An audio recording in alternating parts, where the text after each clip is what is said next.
Hi there, I'm Beth Genley, co-author of Save Yourself from Burnout, a system to get your life back. Have you got stress? I got stress. I think everybody's got stress. And it just is past Labor Day. We're back from vacation if we took one.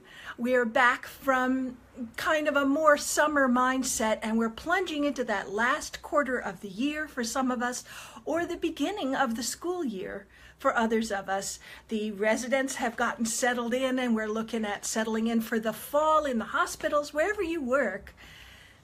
A little more serious, get down to it kind of work ethic seems to take over for a lot of us in the fall. And that can bring with it some extra pressure. So I have a wonderful gift for you today. I am going to give you the opportunity to get absolutely free a wonderful little workbook that Dr. Marnie and I have put together. She's my co-author for the book, to help you know what to do first if you've got stress. So let's plunge right into it. Welcome to Chris, who's watching. And I'd like to start, I'm going to go over everything in this workbook so that you kind of have an idea of what I'm talking about, but you don't need to take any notes because everything I'm going to say is in the workbook. So to start with, you need to be aware that burnout happens to strong, dedicated people who really care. I thought, when I got burnout, I thought there was something wrong with me. I thought I was a wimp. I thought I had some special character flaw that created burnout. I didn't know what was going on, but it seemed like there was something really wrong. So it happens to hardworking people who are pushing ever harder, because that's what we've always done, right? That's what we've been taught to do since grade school, is work hard and get it done and put other things to the side.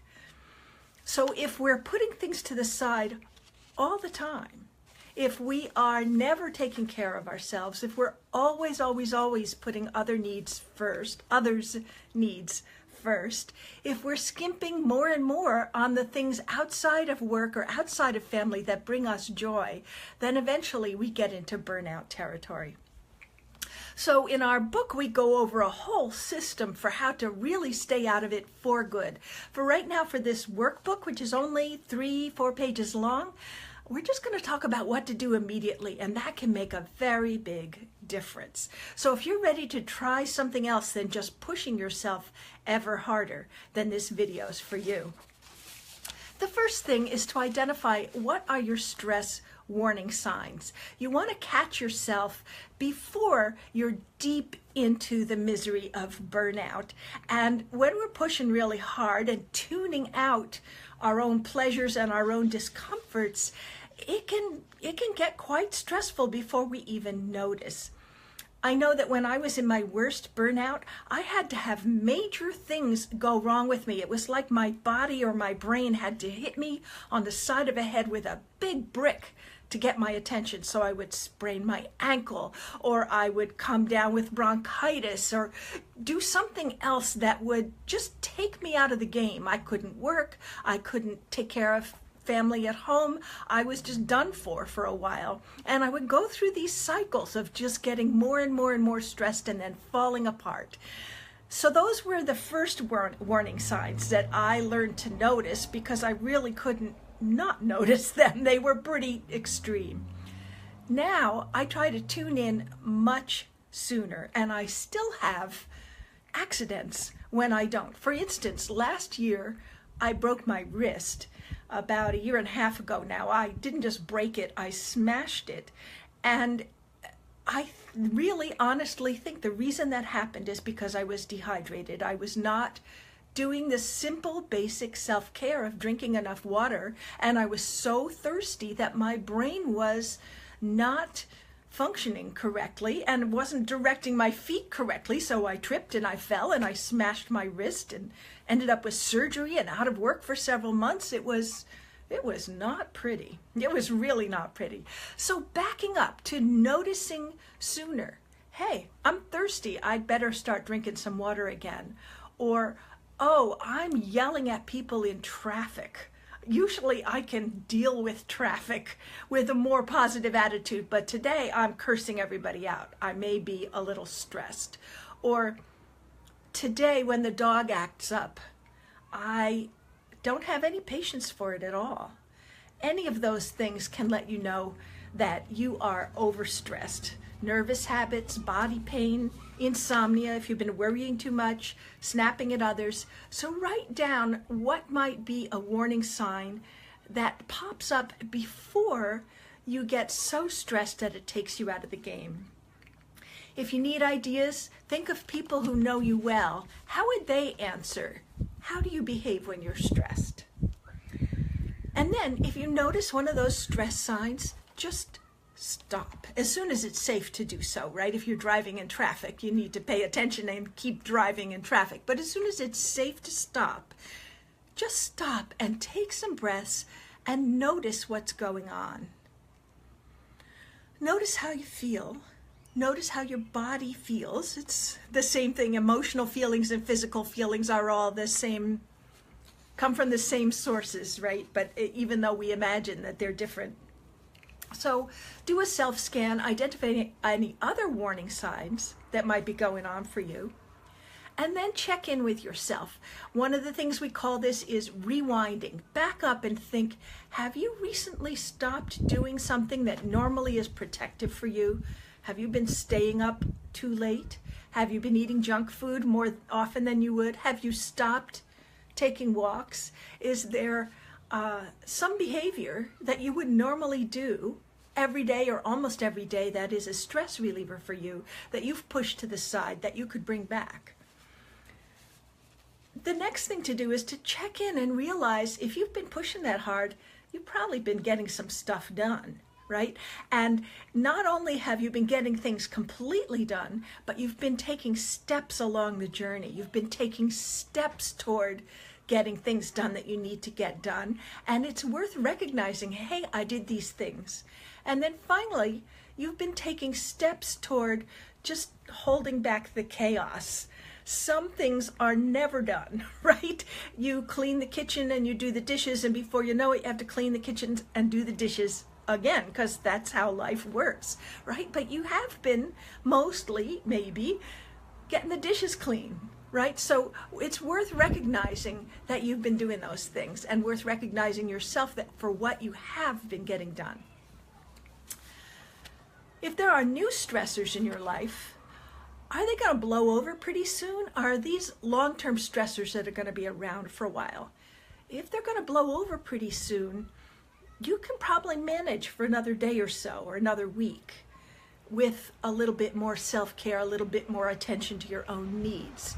If they're long-term stressors, then it may be that you need to make a much bigger evaluation of what's in your life and what needs to be set aside for a while that is stressful for you, if you can. And what level of control do you have? One way that we get really stressed is just by feeling out of control. A lot of things that stress us are not within our control, and we try to act as if they are within our control. For instance, other people's responses to our behaviors. They are not things that we can control. What we're responsible for is our own feelings and our own behaviors, and maybe checking in with other people who are responding different ways, but we can't make them behave differently, no matter what age they are. So tuning into what's in your control and what's not. If it is in your control and you could do something about it, by all means, do it. If it's not in your control, experiment with stepping back, with letting go of it a bit. Okay, so my first two steps are just notice your warning signs. Secondly is to stop and do a self-scan and see where you are, see what's lasting and what's going to be short-term, what you have control of and what you don't, your own accomplishments, and anything that you may have dropped that is really self-protective that you could add right back in again if you gave it a little attention. Our third step and our final step is to assess your burnout shield. And in the handout that you're going to be able to get, here, if I can do this right, there's a color version of this shield. And I'm just going to walk you around it really quickly so that you can get an idea of what we're talking about here. There are 5 areas in the burnout shield, and we covered this extensively in the book, but just to give you a sense of where we are here: self-care, reflection and recognition, community, capacity. How full is your bucket? How full is your plate? Are you able to add any more? Are you already overflowing with things you have to do? And coping styles. For instance, are you trying to control something that's not within your control? If you review these 5 areas, you can actually use the chart in the handbook to chart for yourself where you think you are in each of these 5 areas, whether you think that you have left yourself vulnerable, whether you're adequately protected, or whether you do a really good job in this area and you're well protected.